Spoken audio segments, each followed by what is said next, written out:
KPCC അധ്യക്ഷന്റെ താൽക്കാലിക ചുമതല Hasan നൽകിയേക്കും. War room ചുമതല PM നിയാസിന്. നിയമസഭാ തെരഞ്ഞെടുപ്പിൽ സണ്ണി ജോസഫ് മത്സരിക്കുന്ന സാഹചര്യത്തിൽ KPCC അധ്യക്ഷന്റെ താൽക്കാലിക ചുമതല മുതിർന്ന നേതാവ് MM ഹസന് നൽകിയേക്കുമെന്നാണ് സൂചന.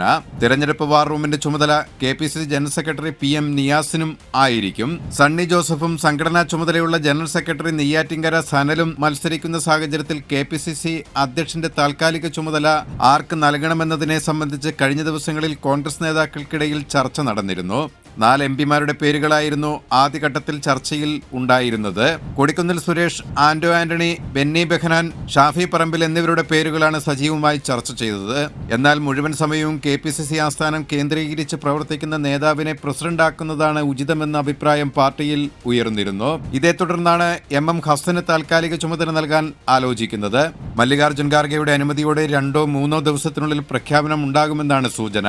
നിയമസഭാ തെരഞ്ഞെടുപ്പിൽ കോൺഗ്രസിന്റെ പ്രചരണ പ്രവർത്തനങ്ങളിൽ നിർണായക പങ്കാണ് വാർ റൂമിനുള്ളത്. താരപ്രചാരകരുടെയും സംസ്ഥാന നേതാക്കളുടെയും പ്രചരണ പരിപാടികൾ ഏകോപിപ്പിക്കുന്നത് വാർ റൂമാണ്. KC വേണുഗോപാലിന്റെ വിശ്വസ്തനായ PM നിയാസിനായിരിക്കും വാർ റൂം ചുമതല. ദീപദാസ് മുൻഷിയുടെ മേൽനോട്ടത്തിലായിരിക്കും വാർ റൂം പ്രവർത്തിക്കുക.